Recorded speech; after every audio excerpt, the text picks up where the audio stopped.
Before the ages.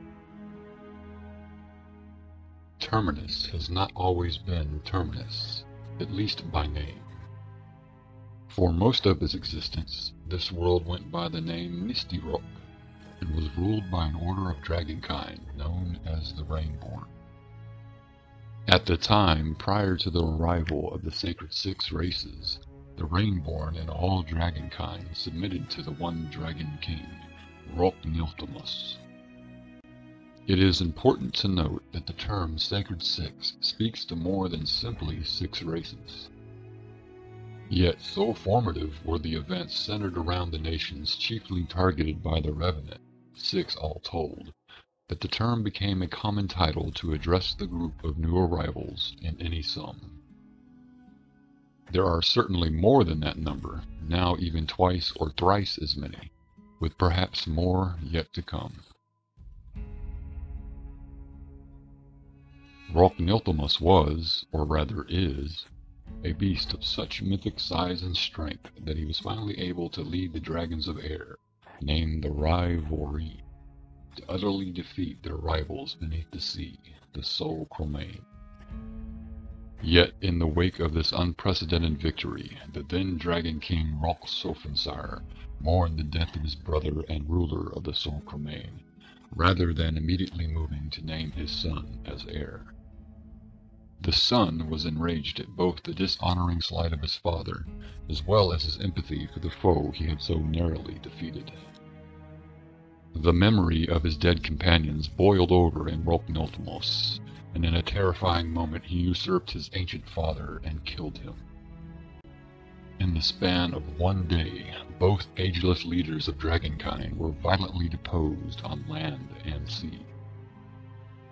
Thus began the reign of Rock-Niltamus, thousands of years before the arrival of the Sacred Six.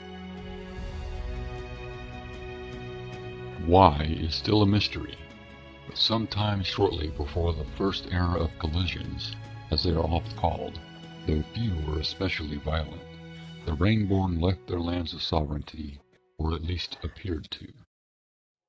In turn, all of dragonkind similarly deferred their territories, roosts, and dwellings, down even to the common spawn. This is verified by credible native peoples, such as the Tholin of Ithelis and the Elven giants of what is now Kingsreach. The Tholin began a new calendar to correspond with this strange new behavior, the Ithlisbrun Jailin, abbreviated as IH. It is certain they have not left the planet entirely, however. In fact, a persistent, fanatically believed myth is that the dragons will reap a great reward one day, far in the future. The sect of Perth is one such cult of dragon seekers, whose entire devotion is bent on finding and serving the absconded beasts so they may one day share in the endless heavenly fortune. Ask when the alleged date will arrive, and the myth finds no shelter in things actually known. Yet it has abided for centuries, and is at least remarked on by the Tholin. There is a more credible legend that centers around the time shortly before the first collisions. It speaks to some manner of deep mystical agreement that was struck by Rock-Niltamus and another power of unknown origin. As part of that agreement, Abazul was rechristened Terminus.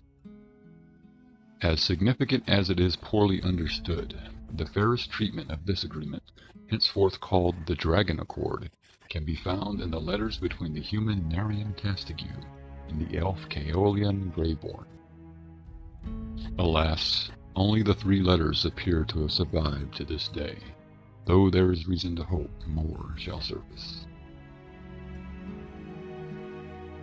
When the dwarves of Oldassa first arrived in the year of 7 IH, the last of dragonkind withdrew to peculiar obscurity, most often to places of extreme difficulty for mortals to reach.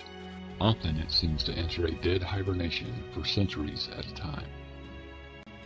Yes, these dragons take very long naps. After the dwarves there came the elves of Xyolian in 9 AH. Then thirdly, the ogres of Gorok in 12 IH. While the dwarves did hold annual meetings with the elves, the trio of nations kept mostly to themselves. In fact, after the ogres lost their expansion-obsessed ruler, Rolthuk the Black Moon King, to something like madness in 23 IH, the Age of Seclusion was officially begun.